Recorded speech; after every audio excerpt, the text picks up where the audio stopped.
there are some things that's going to happen to you that's going to prevent you from being successful in college. And there's 3 stories that I like to think about that could potentially prevent you or impede your success in college.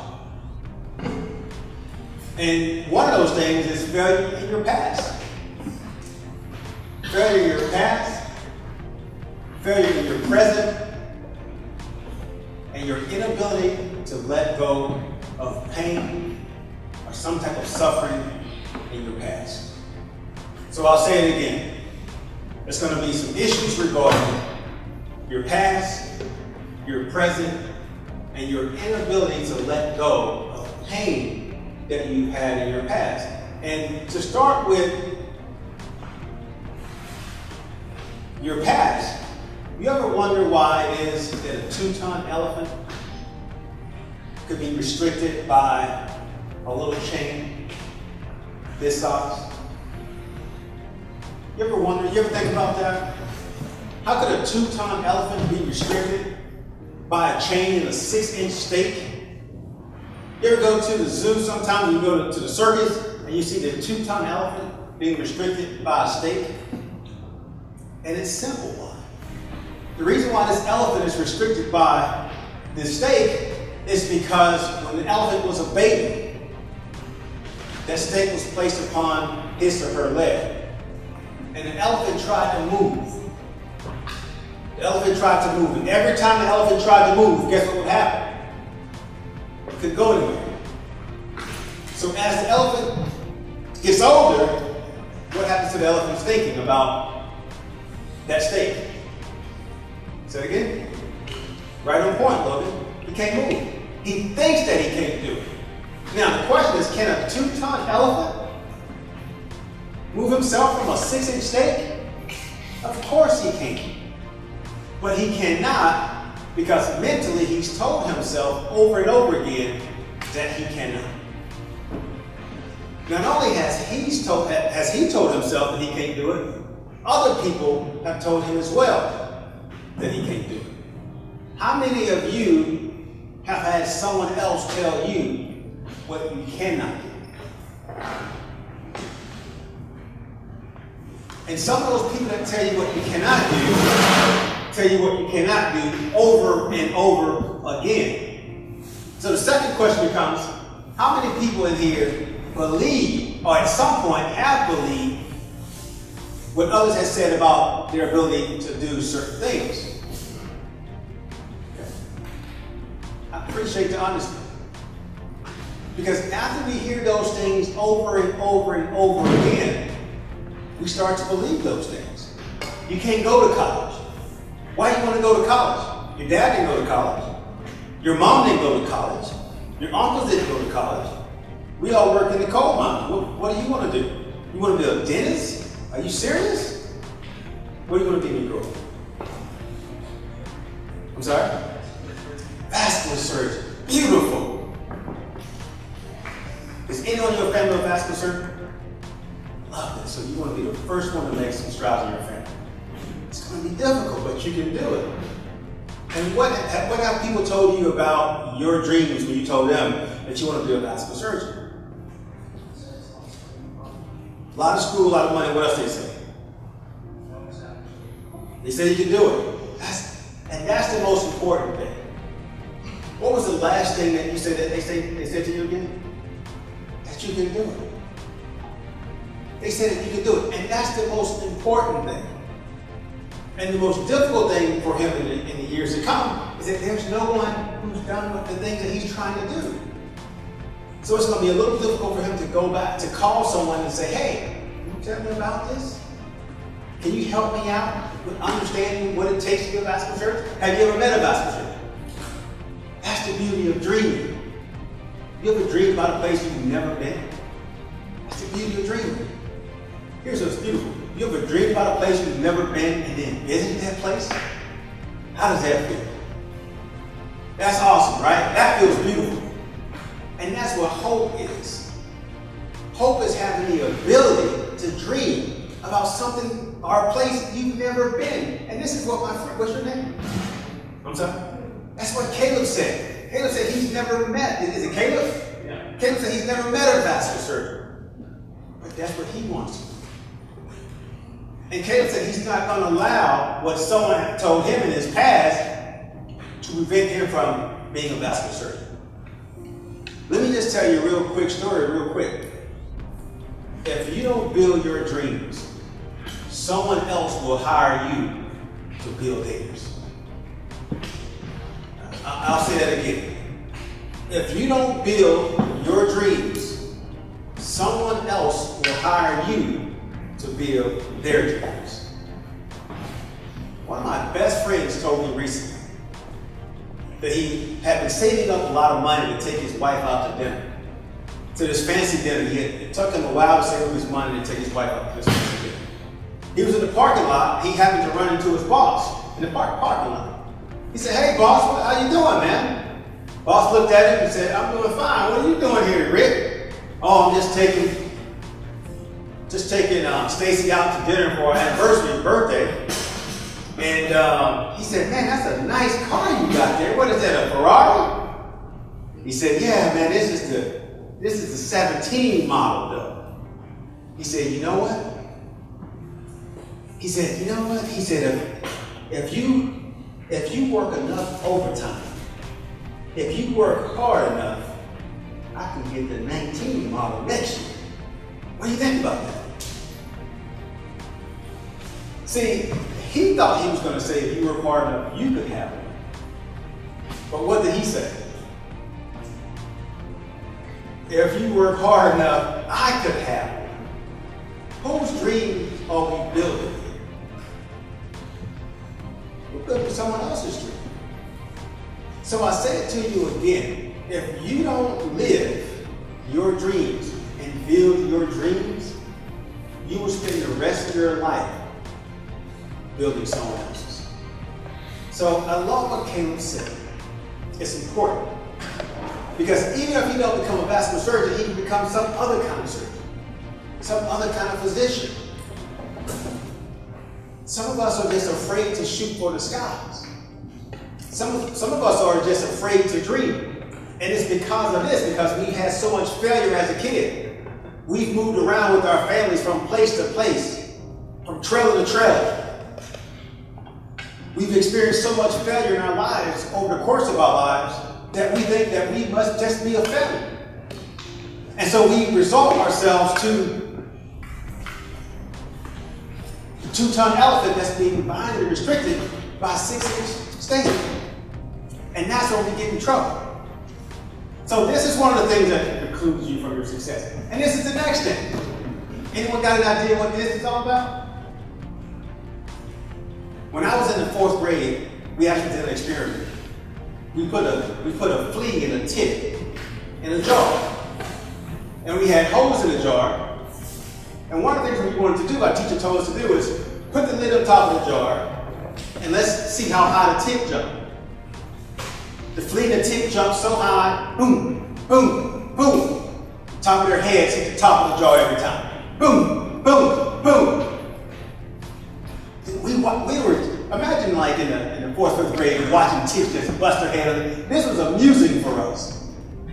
As a 4th, 5th grade, this was the most amusing. See, now you guys got all the hand gadget stuff. And back in my day, it was amusing just to watch ticks just bust their heads on the top of the jar. That was amusing. That was, maybe we're like old and ancient, but that was amusing for us. That was amusing for me.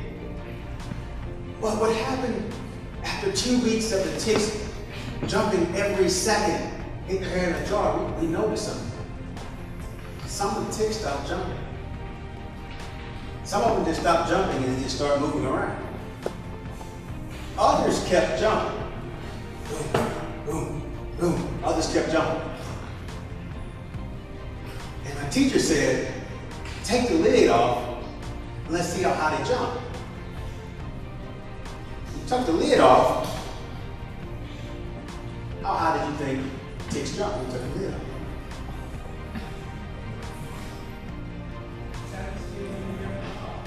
Some didn't jump at all. Others did. How high do you think the others jumped who were still jumping? As high as the lid. After we took the lid off, they would only jump as high as the lid. Because they were conditioned to think that they had reached their capacity. They were conditioned to think that they had made it as far as they can go. In that little small town that I'm from, many told me that you will be lucky to finish high school. Many told me, boy, you on Section 8. I don't know if you guys know what that is. You know what Section 8 is? Government housing. Many told me, boy, your mom and dad on Section 8. You on food stamps. You guys know what food stamp is in here? Now we're talking, right? You know food stamps, right? See, back in my days, food stamps were on a piece of paper.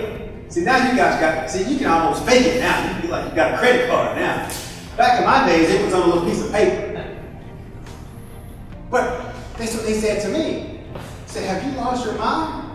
Or are you on food stamps? You got $5 in food stamps in your pocket. You walk around here, goes off to become a lawyer, a doctor, and all this stuff you're talking about. Just like my man Cody. If he were to tell people what his dreams are, they would tell him the same thing. No one around here goes and become a vascular surgeon.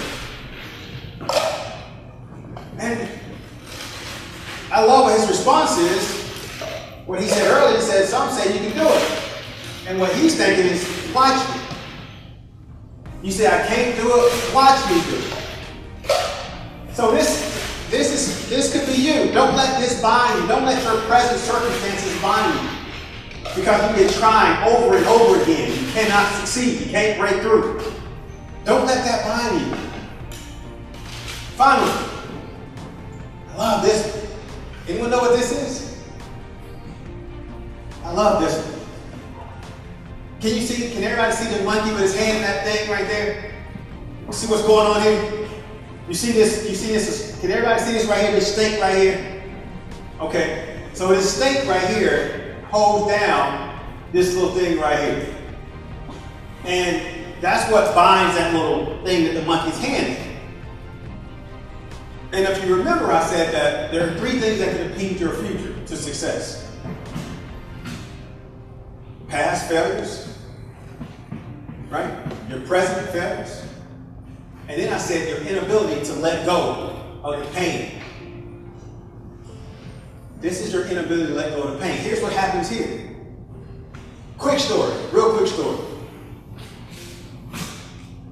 European settlers, scientists, went to Africa. And after the AIDS epidemic, true story, after the AIDS epidemic, they wanted to go and capture as many of these called green monkeys as possible. Because the thought was that the green monkeys were responsible for the Africans having HIV, having AIDS. So they went to Africa to try to capture as many of these green monkeys as possible. Well, they set up traps, they set up tents, they did all this fancy stuff using all Western technology. Couldn't catch the monkey. Every night they wake up, they go check the cage, not a monkey in the cage. Finally, they said, well, if the Africans are eating the monkeys, they must be catching the monkeys. Well, why don't we just go ask the Africans how they're catching the monkeys, and then we can use their method. So, the European scientists went over to the Africans one morning and said, hey, can you guys help us catch these monkeys, these green monkeys? We know that you guys eat them every day for dinner, for lunch. Can you help us learn how to catch these monkeys? And so the African guy said, sure. Meet me here 7 o'clock in the morning. I'll show you how to do it. So he meets the African. They're walking down the trail, just walking, mile into the wall. European scientists said, we've been walking for over a mile. We haven't seen any monkeys. He said, just keep following, keep following. In the distance, they can see a monkey sitting on the ground, sort of like this. And the man said to him, he said, yeah, we see this all the time. When we get close to the monkey, he's going to start running and he's going to run away. So we see this all the time. African man started smiling. He said, no, this monkey won't run. We caught this monkey. And the European scientists thought it was funny. He said, we tried everything possible. We know he's going to run when we get closer. So he started laughing at him. He gets closer. He sees the monkey is captured. just like this. And the African the African takes a little stick, walks up to the monkey, boom, hits the monkey in the head, hits him, the monkey hand comes out of this little thing right here, and he drags the monkey on. He said, here you go, get to the scientist. The scientist says, how did you do that? He goes, the monkey wasn't even stuck on anything. How did you get this monkey to do that? And the African said, you see, the problem is this. We put a banana inside this little canister right here. He said, we put it out at night. He said, the monkeys like banana and they like salt. So he put some salt in there as well.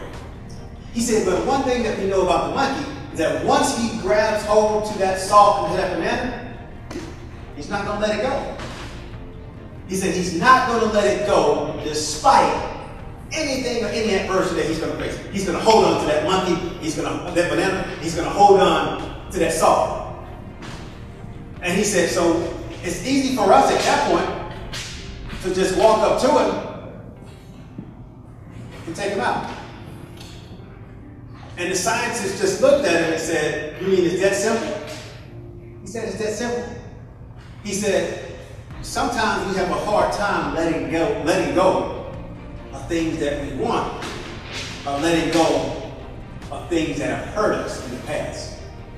That nothing binds this monkey, by the way. Remember I said as soon as he hit the monkey was able to move out, right? Nothing is binding this monkey. The monkey is binding himself. And sometimes there are things in our past, things that we experience in our lives, pain, trauma that we experience in our lives, that we can't let go. We've watched mom be abused before by our dads, stepdads, and we can't let that go. We've watched our sisters be abused, become victims to addiction, and we can't let it go. And it impedes us from being successful. It stops us from progressing and pursuing our goals. And so that's why some things in our past prevents us from obtaining things in our future. Because we can't let go of the past. I failed in the 6th grade. So what, you failed in the 6th grade? It has nothing to do with you going to college. And so those things in our past sometimes, it affects us and it affects our ability to be successful in our future. So we have to learn to let go of the past. 3 things I said will impede your future of success. Present failures, past failures, and your inability to let go of the pain. Your inability to let go of the past. You must let go of those things in the past. You cannot drive forward looking back. It's impossible. It's an impossibility. And I know it's tough sometimes. I know it's tough growing up in some of the places that we're growing up. I know it's tough living in some of the conditions that we're living in. I know it's tough. And because sometimes it's a constant reminder of our suffering. And I know it's hard to think about the future when you're living in hell. I've been there. That's why I said today, I'm not here to give a speech, I'm here to give a message. I've been there. I've been in places where there's been no hope. I've come downstairs and there's been no toys for Christmas under the tree. I've walked out the door and saw my friends riding, playing with their toys. I had nothing. So I know what it seems like to have no hope. To feel like hope is lost. But the ability to dream and think about places that you want to go that you've never been is so essential to your ability to be successful. If you don't build your dreams, what's the next part of that I said earlier? You got to talk to me. If you don't build your dreams, what? You're going to build someone else's. It's just that simple. And life will pass you by.